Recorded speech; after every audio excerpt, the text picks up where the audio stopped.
Assalamualaikum warahmatullahi wabarakatuh.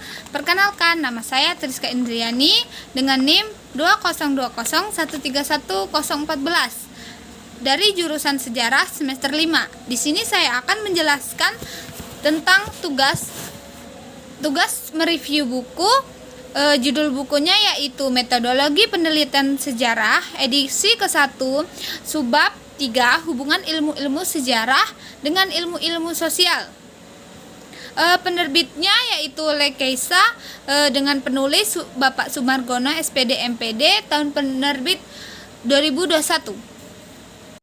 Baiklah, yang pertama di sini saya akan menjelaskan tentang hubungan sejarah dengan politik. Nah, penyajian materi hubungan sejarah dengan ilmu sosial ini mempunyai banyak manfaat, antara lain hubungan ilmu sejarah dan ilmu politik, di mana dominasi aspek politik dalam sejarah berkaitan dengan penggunaan sumber sejarah. Penggunaan sumber-sumber dan konsep ilmu politik dapat menghasilkan karya sejarah politik dan sejarah pemikiran politik.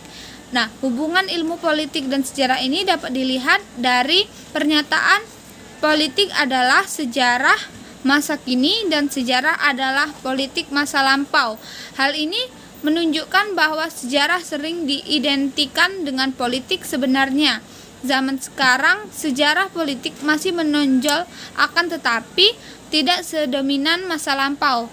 Hal ini sangat menarik bahwa pengaruh ilmu politik dan ilmu sosial sungguh besar dalam penulisan sejarah politik.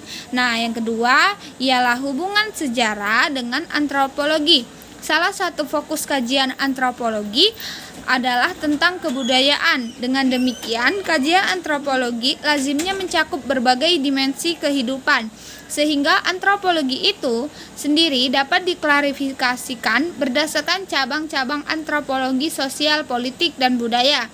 Titik temu antara antropologi, budaya, dan sejarah sangatlah jelas karena keduanya sama-sama mempelajari tentang manusia. Hubungan antropologi dengan sejarah juga dapat dilihat karena kedua disiplin ini memiliki persamaan yang menempatkan manusia sebagai objek dan subjek kajiannya yang mencakup dimensi kehidupan. Nah, yaitu yang ketiga, hubungan sejarah dan ilmu sosiologi.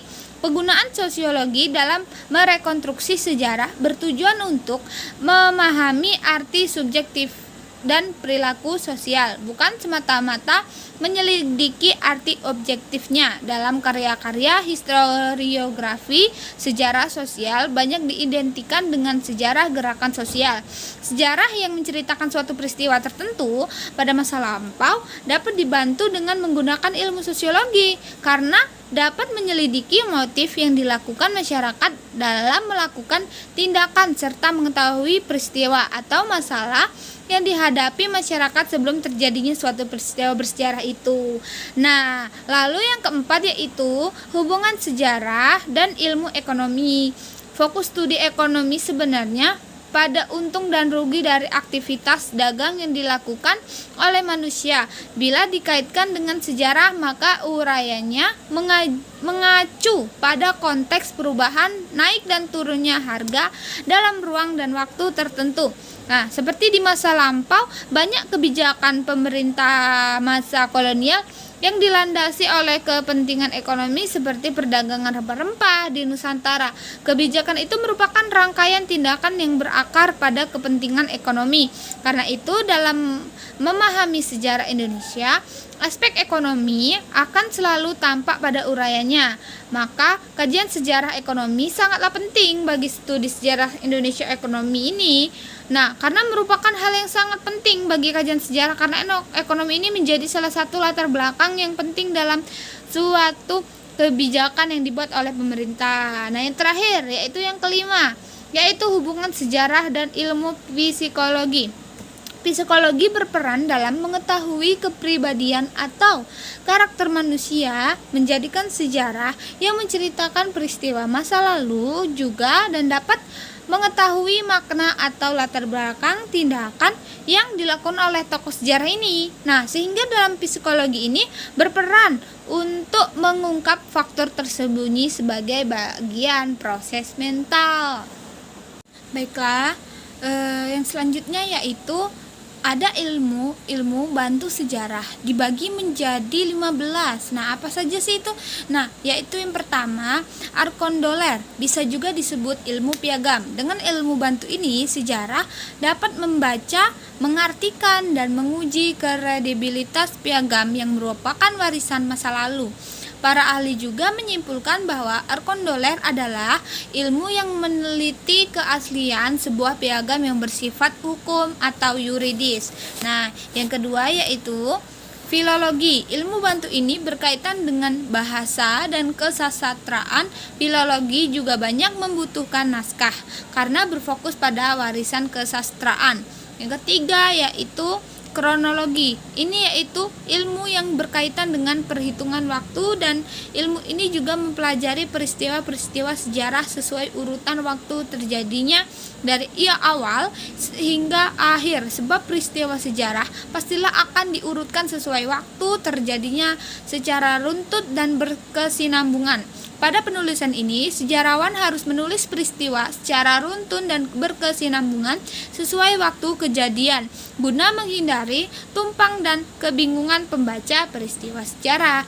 Yang keempat, demografi adalah analisis terhadap variabel kependudukan. Letak demografi bagi sejarah apabila hendak mengkaji sejarah migrasi penduduk dan perkembangan sosial masyarakat. Nah, yang kelima, etnografi. Studi ini secara khusus melihat pada kelompok sosial tertentu atau etnis. Etnografi dalam ilmu bantu sejarah dapat digunakan dalam meneliti suatu sejarah, suatu bangsa, suku, dan ras. Hal ini juga sangat membantu sejarawan guna penulisan sejarah asal-usul suatu kelompok masyarakat dan mempelajari budayanya. Penerapan ilmu ini harus dilakukan secara langsung atau turun ke lapangan. Yaitu ilmu hukum konsepsi, tentang hukum dalam kerangka sejarah dan budaya bersifat spesifik. Norma-norma dan lembaga-lembaga yang berbentuk dan berfungsi secara analogi dengan norma dan lembaga yang ada dalam kebudayaan mereka. Kaitannya dalam hal sejarah dibuktikan adanya studi G.C. Racing 1987 mengenai sejarah politik dan hukum di Nusantara 1850 hingga 1910. Nah, yang ketujuh yaitu geografi, ilmu bantu yang sangat kompleks. Objek material geografi sangatlah luas. Geografi adalah ilmu pengetahuan yang mempelajari persamaan dan perbedaan fenomena geosfer dengan menggunakan sudut pandang kelingkungan dan kewilayahan dalam konteks keruangan. Persentuhan antara sejarah dan geografi melahirkan studi geografi sejarah, penulisan sejarah yang berkaitan pada sebuah daerah atau tempat sangat membutuhkan ilmu ini. Sebaliknya, geografi pun tidak bisa dipisahkan dari sejarah karena proses perubahan suatu tempat atau wilayah sangat bergantung bagaimana terjadinya peristiwa di masa lalu. Yang ke-8 yaitu paleontologi, ilmu bantu yang mempelajari tentang fosil-fosil tumbuhan dan binatang, mengkaji pula bentuk-bentuk kehidupan purba yang pernah hadir di muka bumi. Nah, terutama fosil, mengkaji tentang kehidupan manusia di masa lalu melalui penelitian terhadap sisa-sisa atau fosil-fosil manusia pada zaman dahulu yang telah terkubur dan membatu. Nah, yang ke-9 yaitu paleontropologi, ilmu bantu yang mempelajari fosil manusia purba, mengkaji objek, merekonstruksi asal-usul manusia, evaluasinya, persebarannya, lingkungannya, cara hidup dan budayanya. Dapat membantu sejarah karena ilmu ini dapat membantu dalam merekonstruksi kehidupan manusia purba secara lebih kompleks. Nah, yang ke-10 yaitu ikonografi, adalah ilmu yang mempelajari tentang arca-arca atau patung-patung kuno dari zaman prasejarah. Patung dan arca yang ditemukan umumnya adalah bagian dari tempat-tempat beragama, yaitu sakral. Nah, yang ke-11 yaitu ilmu keramik, berguna bagi penelitian sejarah karena dapat membantu penelitian sejarah untuk mengidentifikasikan keramik-keramik peninggalan masa lalu, di mana diketahui bahwa perdagangan di Nusantara pada masa lalu juga membawa benda-benda berbahan keramik. Yang ke-12 yaitu bahasa, ilmu bantu ini berguna untuk pengetahuan sejarawan tentang bahasa daerah atau bahasa asing, sangat diperlukan dalam melakukan penelitian dan penulisan sejarah karena menyangkut topik atau subjek yang dipilihnya. Yang ke-13 yaitu statistik, membantu ilmu sejarah lebih ilmiah karena menggunakan fakta atau data kuantitatif masa lampau dalam pengumpulan, penyajian, pembahasan, dan penafsirannya. Ilmu statistik berguna bagi penulisan sejarah untuk menyajikan data-data sejarah yang berupa angka-angka. Nah, yang ke-14 yaitu ilmu perbakala, penting bagi peneliti sejarah karena ilmu ini dapat membantu sejarah dalam meneliti kebudayaan purbakala. Nah, yang ke-15 yaitu ilmu piagam juga perlu dikuasai oleh peneliti sejarah karena beberapa sumber sejarah juga dapat berupa piagam atau dokumen-dokumen kuno.